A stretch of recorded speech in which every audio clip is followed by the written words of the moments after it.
Order! Order! You are an incorrigible delinquent at times. Behave yourself, man!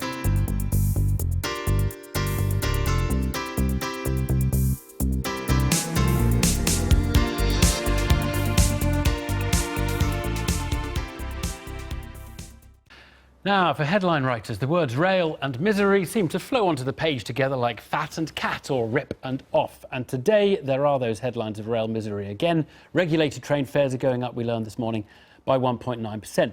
The usual understandable anger erupted. What with strikes and disruptions, it doesn't make for a good picture. And from the Labour leader, a potential solution. He called it Transport Tuesday, jumping on the Super Saturday bandwagon perhaps.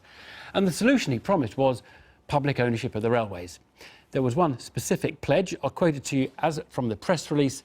The plans could see rail passengers save 10% off their rail fares.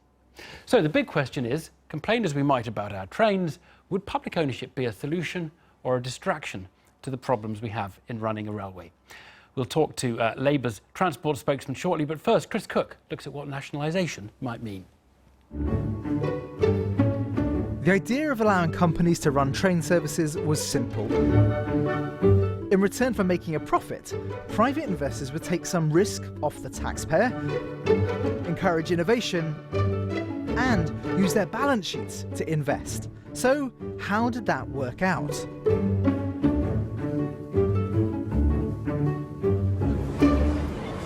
The misery of Southern Rail is the latest chapter in a long narrative of failure. Industrial action, cancelled and overcrowded trains, and growing political support for renationalisation.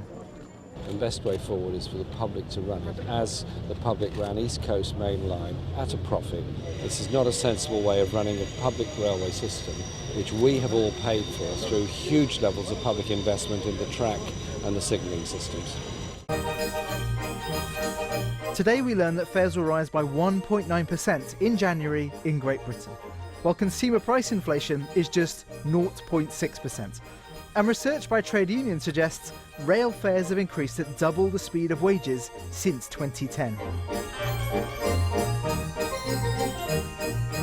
Many of the problems that we have with our dysfunctional privatised rail system as it stands at the moment is precisely the fragmentation and, of course, the cost of that, which means that instead of our fares going to invest in the rail system, instead they're going out into the hands of private shareholders. The underlying problem is that our railway is expensive to run. Back in 2011, an official report implied a journey that would cost around £1.20 in fare and public subsidy in other European countries will cost about £2 in Britain. So, our fares in 2011 were about 30% higher than those of our peers. And we put in more public subsidy. The most important reason why our rail is so expensive is infrastructure. The flip side of our very beautiful Victorian stations is we have a lot of Victorian rail, which is expensive to maintain and run. We also, as a country, tend to run a lot more services with relatively few passengers on them. And that too boosts our underlying cost base. So would nationalisation help? Well, those unusually high costs mainly relate to Network Rail, which runs the track, and that's already nationalised. The private train operating companies, they made over £200 million of profit last year, but that money would only fund a 2.5% cut in the average fare. Advocates for franchising see that as a price worth paying for performance improvements. Well, there's one big number that matters most. Under British Rail, numbers using the railways consistently fell. Since 1995, when it was privatised, journeys have doubled in just 20 years. But I think that franchising has a lot of problems. It's not necessarily a natural way to run railways. All across the world, including here, companies built the railways up, track and train together. So separating them as we do, forcing them to be separate, isn't necessarily a good idea. Southern's recent woes may be another cause for pause. In this case, a private company doesn't actually have that much freedom to run the business. They're just being paid a fee to administer the railway for central government. Whitehall is calling the shots. Right now, it strikes me that we're getting the worst of all worlds. We've got the privatised system plus a government that isn't being accountable. What we would have, I think, if the rail company were properly in public hands, and by that I don't just mean the state, we could have far more imaginative systems of mutuals, of local authorities getting more involved and so on. But if it were in public hands, then for a start, the contract would be fully public, so we could see exactly what the terms are, and it would be fully accountable to the public as well. So would a nationalised rail system necessarily get more public money? In short, perhaps not. Governments are always struggling to contain the cost of housing and healthcare. They're always under pressure to spend more on education. And the experience of British Rail suggests that in that context, it's very hard to politically make the case for spending more on railways. Britain certainly botched the franchising of its rail services, and we've all paid the price. But renationalisation equally might not be a breeze.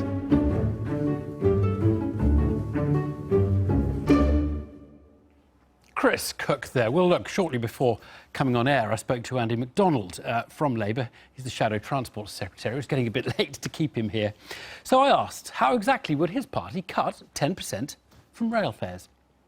Well, that sort of money comes from the savings that are to be achieved by getting out of this dreadful franchising system that leaks so much money out of the system. We can bring that to an end, then we've got a fund available to deliver those sorts of cuts. And there's something in the order of 1.2 billion going out of the system on an annual basis. But you say that, I mean, I'm looking at the profits that are made by those train operating companies. It's not a particularly profitable business, actually. I mean, their total profits, 222 million in 2014-15.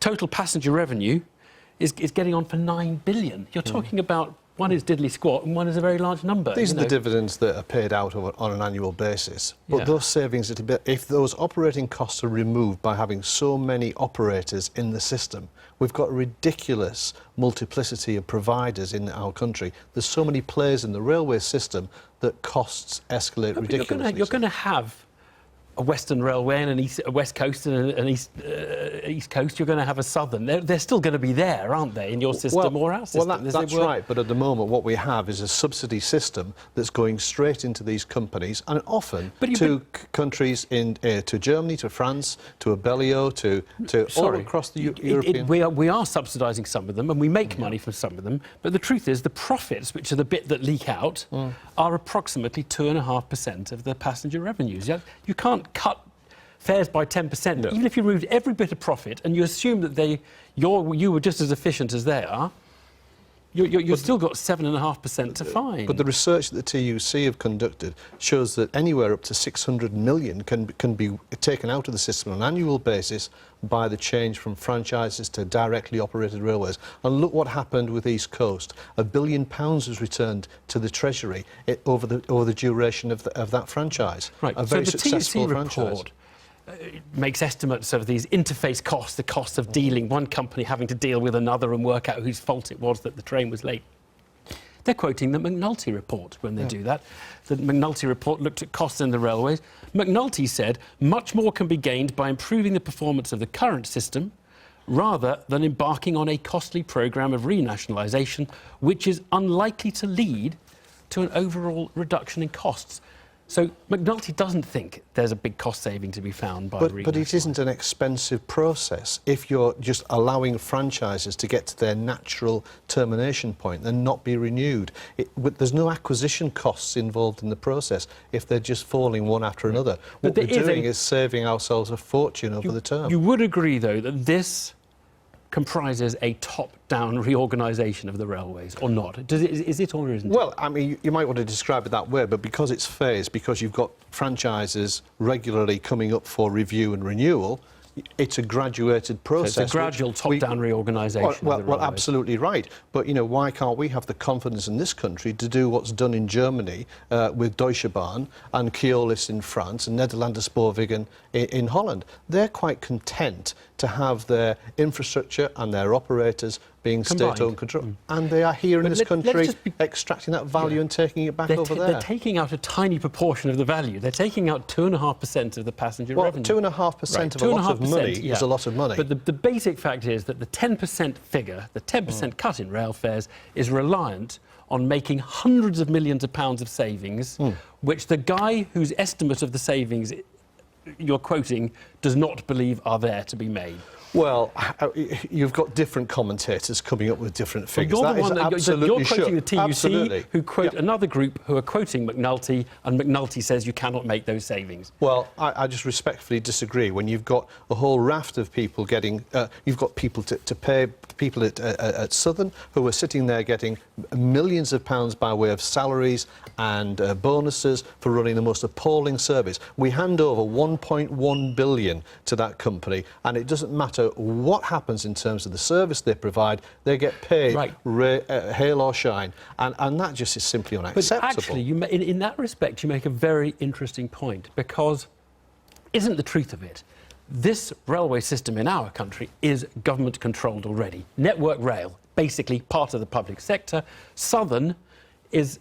The government gets all the revenue from the passengers in the case of that Southern franchise. It instructs Southern how to manage the service. It has told Southern to stick to its rules on driver operation and to hold out against the unions. It is a government-operated rail service.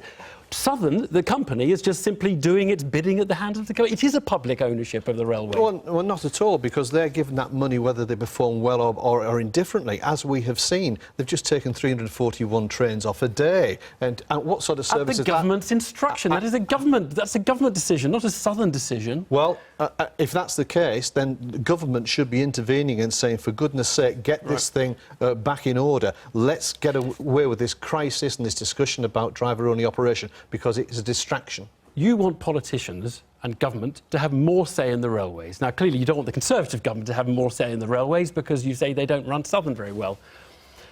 Jeremy Corbyn, John McDonnell, your team, if you run the railways, will you run it better than you run the Labour Party? Well, it's not a matter of the Labour Party running the railways. It's the rail experts that we've got in this country having the freedom to do what was done by directly operated railways between 2009, 2014, and look at the success that they made of that East Coast service. The highest rate of customer satisfaction, good industrial relations, a very successful service. So it's freeing us up from this rigour of trying to produce dividends and profits to third parties and foreign state-owned control companies. Final question, because some will say this is all ideological. Do you believe BT should be brought back into public ownership as well? Oh, that's not my view. Do you think it was right to privatise it? Well, in the fullness of time, I think all of these services can be looked at, quite frankly. I mean, why is it, for example, that we're looking at 6 companies providing energy when what people want out of this system is reliable energy as cheap as possible? They don't want to be in competitions and trying to switch providers from time to time. They simply want to have a good service, reliable and affordable. And at the moment, those things don't exist. We've opened up a very big can of worms there. Andy McDonald, thank you very much. Thank you.